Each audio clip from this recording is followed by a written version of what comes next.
hecha en la Puerta del Conde. Hay mucha gente que dice que fue improvisado. No, lo que pasa es que los métodos de lucha no son, tienen que ser aplicados correctamente. Porque el 14 de junio... Don Iván, hay una inquietud. 14 de junio, movimiento guerrillero. ¿Fracaso o derrota? ¿Qué pasó? No hubo la adecuada preparación militar para levantar un frente guerrillero, hubo traición o delación, hubo infiltración del enemigo, los movimientos de Manolo estaban siendo seguidos por esa infiltración por parte de la seguridad del Estado. Mira, ¿qué pasó ahí? Lo primero es para esclarecer lo que mucha gente dice que fue una cuestión improvisada, que el 14 de junio, no hubo una preparación militar de todo el mundo, de verdad, eso es cierto. Aquí no se desarrolló un proceso de entrenamiento de todos los que iban a levantarse en armas. Mínima preparación, mínimo aprendizaje del manejo de las armas. Pero te voy a decir, para que tú veas que no fue una improvisación, el 14 de junio, desde hacía años, tenía en diferentes regiones personas que le pagaban para que, la habían reclutado, ¿no? Y entonces le cubrían sus gastos familiares para que pudiera conocer las zonas montañosas y sirvieran de guía. Eso no fue en 2 días, y eso no fue una vez dieron el golpe de Estado, era porque había una visión de que el imperio no iba a permitir que mediante las urnas se pudieran instaurar un gobierno que produjera las transformaciones que demandaba el pueblo dominicano. Entonces, no hay una improvisación en la ejecución de la política. ¿En qué podría haber una improvisación? En que todos los integrantes no tenían una preparación militar adecuada como para un levantamiento guerrillero que se suponía de largo alcance.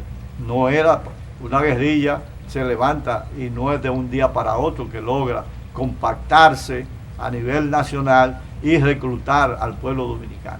Y otra de las cosas que nosotros entendemos que fue un error es que cuando tú irrumpes en la zona rural, los campesinos no están en conocimiento de esa acción, y muchas veces el ejército lo que hace es reprimir a la población y darle a entender que esa represión viene porque estos guerrilleros están incursionando en su área, en su región, ¿no? Y que como prevención reprimen a la población para aislarlo de lo que puede ser su simpatía para con el frente guerrillero.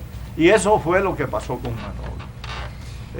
Don Iván, Voz para el Cambio está en el deber de que le digamos a nuestros televidentes las cosas como las hemos aprendido en los años de estudio, lo que no participamos. Usted estará en el deber de corregirnos, pero parecería que esa afirmación de Minerva en aquella reunión que usted hizo referencia, que si los jóvenes de Cuba habían logrado su objetivo, ¿por qué nosotros? Y esa afirmación, no sé si está en el himno del 14 de junio, dulce y decoroso es morir por la patria. Parecería que los jóvenes de ese momento tenían mucho deseo de participar, al extremo de que no pensaban, nunca valoraron el peligro que pudieran correr. Un hombre, por ejemplo, de la estatura de Rafael Charrúa Mejía, que participó de manera directa en ese proceso, relata que dentro de los guerrilleros hubo quienes tenían fusiles hechos por el propio partido, que el que él usó personalmente, desde que se mojaba se trancaba, y que limpiarlo y volver a aceitarlo era algo terrible. Es decir, esos jóvenes de su generación quisieron hacer un aporte sin medir consecuencias. Mira, los que vinieron el 14 de junio de 1959, venían con una visión de alcanzar, de echar abajo la dictadura y alcanzar la libertad para el pueblo dominicano. Ellos no midieron consecuencias, porque había un fervor patriótico. Aquí en los años de 1962 y 63 había un fervor patriótico de contribuir a que el pueblo dominicano se sacudiera de la coyunta imperial. Aquí había un sentimiento antiimperialista en el seno de la juventud dominicana que se expresa incluso no solamente en la guerrilla de 1963, sino en la guerra de abril. Busquen, los dominicanos, busquemos la historia y veamos cómo de los diferentes pueblos vinieron jovencitos de 14, de 15, 17, 20 años. La mayoría de los que lucharon en Ciudad Nueva eran jóvenes. Por eso el imperio se alarma y traza un plan para desmontar precisamente ese antiimperialismo, ese ardor patriótico de la juventud del 60, que pienso que en gran medida han invertido grandes recursos de diferente índole para garantizar que los jóvenes de hoy no estén al frente de la lucha contra el imperialismo y por una patria más digna para los dominicanos, porque los norteamericanos se dan planes de largo alcance para alcanzar sus objetivos. Pero nosotros, en ese momento, mire, yo le voy a narrar un episodio. Chalhú habla de que el 14 de junio hizo, las armas se consiguieron de diferentes formas. Incluso se consiguió la parte mecánica, pero hubo que adaptarle todo lo que tiene que ver con la parte de madera, la culata y todo eso. El partido tenía un taller para eso. Sí, habían compañeros que estaban especializados en eso, pero tiraban. El problema no era si tiraban o no tiraban. El problema era que nosotros, en nuestro deseo de cumplir el compromiso con la patria, nadie se detuvo a pensar de que no estaba bien entrenado, que si las armas, no. Miren, en el trayecto que hicimos para llegar a la Berrenda o a la Cordillera Oriental, lo hicimos a través de Nisibón, Higüey, Nisibón, a dar la vuelta, porque por el Ceibo era difícil, había muchos registros. La fortaleza del Ceibo está en la boca de la carretera que da a Pedro Sánchez, a esa parte por donde debía pasar los guerrilleros cuando se fueran a alzar. Y entonces se dio una vuelta por Higüey. En el trayecto hubo un vuelco del carro donde íbamos.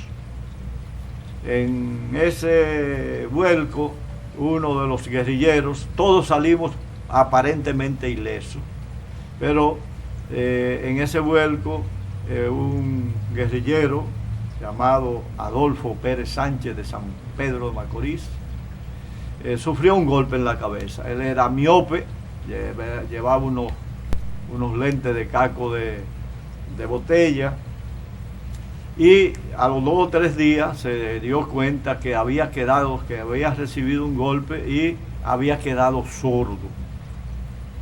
Y entonces en el proceso de ascensión a la cordillera, nosotros perdimos la comida casi se perdieron una serie de cosas, y tuvimos que lograr avanzar para llegar a las cimas de la cordillera. Y en eso nos atacó el hambre y el compañero enfermó. Y nosotros discutimos el caso del compañero y decidimos que debíamos sacarlo del monte y mandarlo a la ciudad. Y entonces nosotros habíamos aportado de que teníamos un familiar en el cruce de Pavón que bajando por la cordillera podía llegarse y que podíamos sacarlo por ahí. Cuando se lo propusimos al compañero, dijo: miren, yo prefiero darme un tiro en la montaña porque yo hice un compromiso con este pueblo y lo voy a cumplir a costa incluso de mi vida si es posible. O sea, una resistencia, no pensó en el yo, en mí, y decidió continuar junto con nosotros. Fue uno de los que cayó precisamente, que también fue asesinado, porque hubo un grupo que en la emboscada que se nos hizo fueron hechos prisioneros y fueron asesinados, igual que Manolo. Y quiero aprovechar esto para hablar de Manolo y sobre el desenlace de Manolo. A propósito de la emboscada, don Iván, el tiempo aquí nos tiende una emboscada y tenemos que ir a una breve pausa, y entonces venimos con Manolo. Vamos arriba a la pausa, señor director.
Está ubicada en la calle Ramón Santana, esquina Máximo Gómez, en la zona universitaria, con los teléfonos 809-682-7202, 809-688-5593.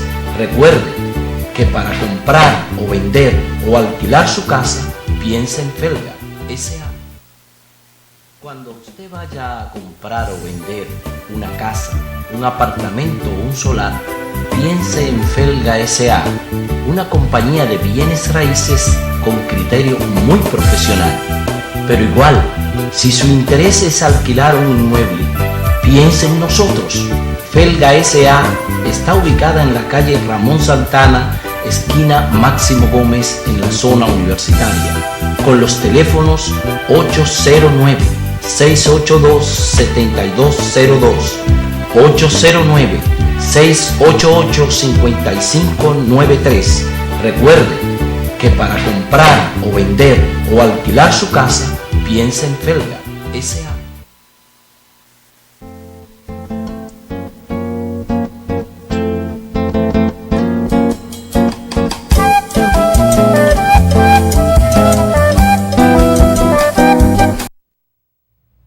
Don Iván, hay, a nuestro modo de ver, dos fuentes esenciales para entender a Manolo Tavares Justo. Primero, sus discursos, y segundo, ustedes, los hombres y mujeres que participaron de manera directa en el partido o en el movimiento político 14 de junio. En sus análisis observamos en los discursos que Manolo es un dirigente político democrático. Vemos que inclusive en algunos momentos invoca a Dios, como lo hiciera Juan Pablo Duarte en su momento, parecería que partiendo de esos discursos, Manolo no estaba imbuido, aunque lo conocía el socialismo, pero no estaba propugnando ofrecerle esas ideas al pueblo dominicano, porque en los discursos uno observa cómo se maneja y la entonación. En ese momento su lucha era fundamentalmente luchar por la democracia para el pueblo dominicano. ¿Le parece alguna valoración ese razonamiento? Mira, Manolo Tavares, por eso nosotros decimos que es el líder de la revolución democrática. Porque Manolo, en su discurso, primero hay que determinar, Manolo era creyente. Y pienso que no hay una contradicción, porque el padre Escoto de Nicaragua, yo pienso que resolvió un poco esa contradicción, porque mucha gente entendía que entre revolución y religión hay contradicción, y decía el padre Escoto que entre revolución y religión no hay contradicción, porque pueden aunar los esfuerzos para alcanzar los objetivos que beneficien a las grandes mayorías. Y en ese sentido, Manolo, entiendo que era creyente y que consideraba que era posible alcanzar un gobierno democrático de amplias mayorías. Y en ese sentido no hay esa contradicción en el discurso de Manolo. Y como no lo hay, Manolo fue un líder democrático, responsable. Mire, no ha pasado después de Manolo y Camaño, podíamos hablar de Camaño, que tuviera la responsabilidad de hacer conjugar la teoría con la práctica. Manolo hablaba de la revolución, de hacer la revolución, y Manolo se fue a hacer la revolución, porque mucha gente dice no, porque cumplió su palabra. Cumplió su palabra. Por eso es que nosotros entonces decimos que aquellos que dicen que Manolo se fue presionado por algunos dirigentes del 14 de junio, por algunas personas, y que sin haber las suficientes condiciones se levantó en armas, nosotros decimos que no.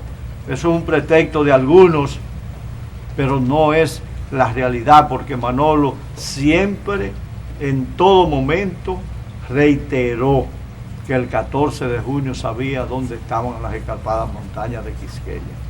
Y no era una mera teoría, entendía que ese era el camino, y por eso él, al frente de ese conjunto de hombres y mujeres, se fue a la montaña.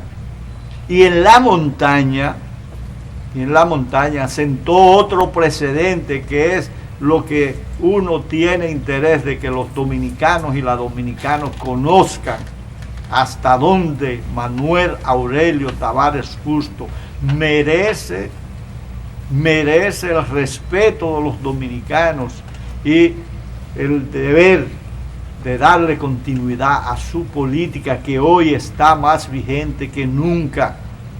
Y yo digo esto porque en el momento en que en el frente guerrillero que él estaba, no se presentó una situación muy penosa, donde una mayoría de guerrilleros, de su confianza, incluso de mucha confianza, se enfermaron y no podían continuar en el frente guerrillero.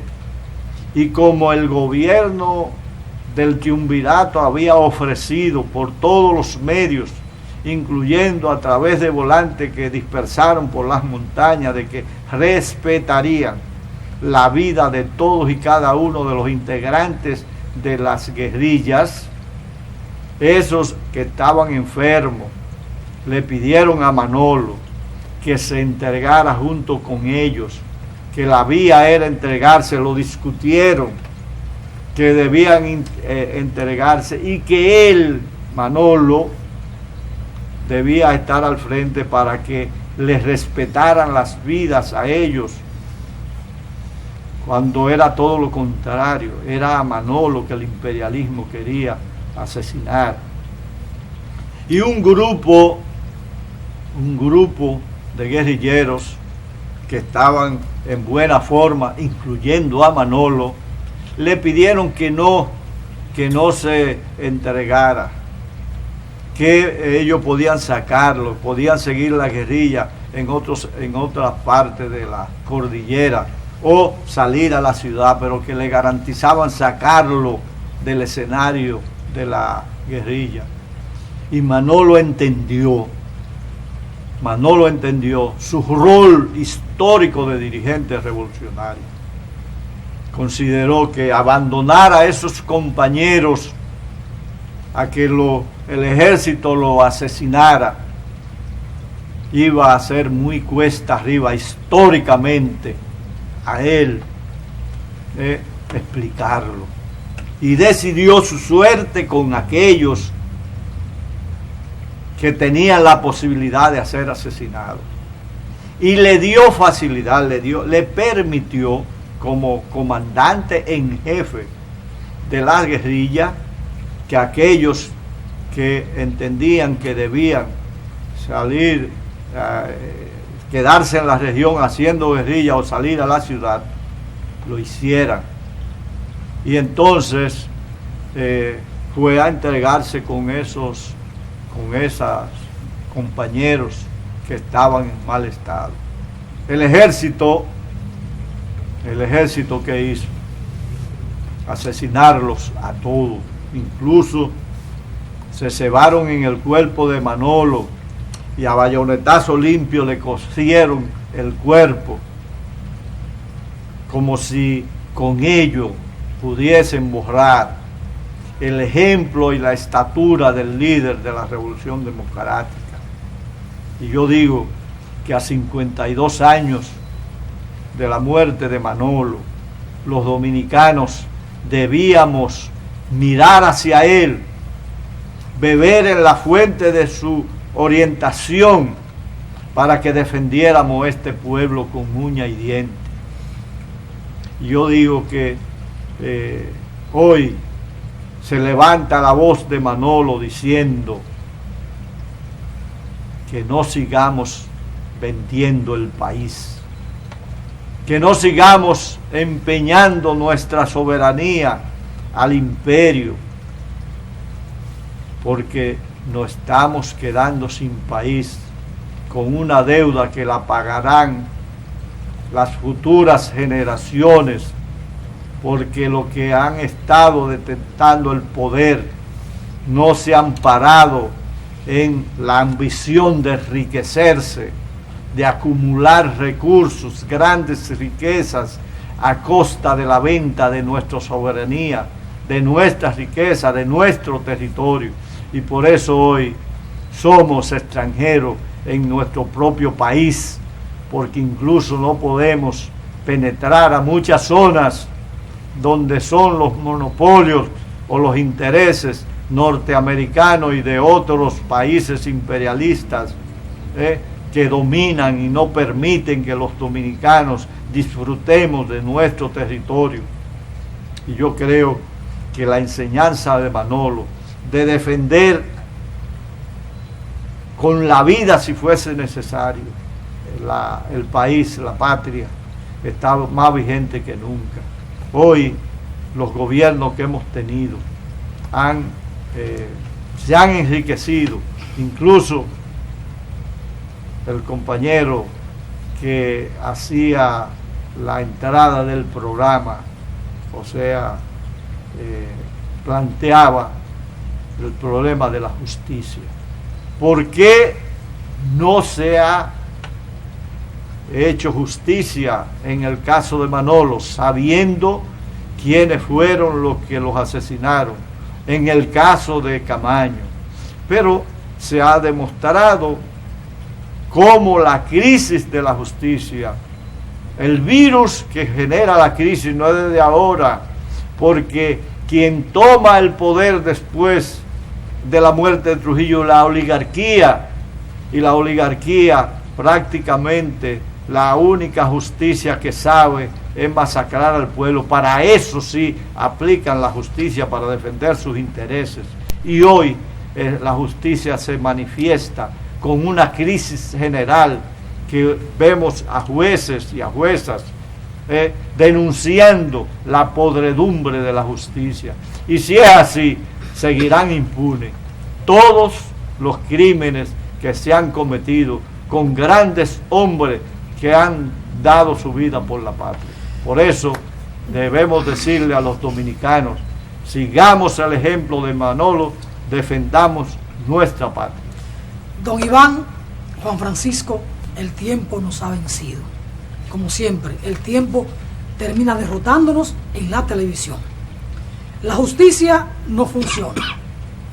Los revolucionarios entienden que la justicia está secuestrada, pero entienden siempre que el imperialismo y sus lacayos terminan ejecutando, asesinando a los revolucionarios. Y los revolucionarios entonces quieren apelar a la justicia burguesa para llevar a cabo sus ideas políticas, sus metas políticas, su propósito político. Yo apelo siempre a la justicia revolucionaria, porque el imperialismo y sus lacayos, cuando tienen que asesinar a un dirigente revolucionario, el pulso no le tiembla. Por eso le he dicho a don Iván, a Narciso y a toda la izquierda, que aquí se impone la revolución de los pendejos y la justicia en la calle contra un modelo político, contra un modelo económico que solo sabe masacrar al pueblo. Y cuando han tenido que asesinar a un líder revolucionario, nunca le ha temblado el pulso. Y después no somos capaces ni de apelar a esa propia justicia burguesa, democrática, en aras de que se sancione a los asesinos de un líder revolucionario. Este es el caso de Manolo, este es el caso de Camaño, el de Orlando, Mamatingó y cientos de casos. Y nunca hacemos justicia en la calle con estos verdugos. No, yo tengo una opinión contraria, pero son las cosas, así es la vida, y queremos estar jugando a la democracia de lo que abusan de este pueblo. Yo propugno por la justicia en la calle. Hasta una próxima entrega de Voz por el Cambio. Don Iván, muchas gracias por estar con nosotros. Juan Francisco, gracias por estar conduciendo este espacio en este día tan especial. Muchas bendiciones para todos y para todas. Gracias.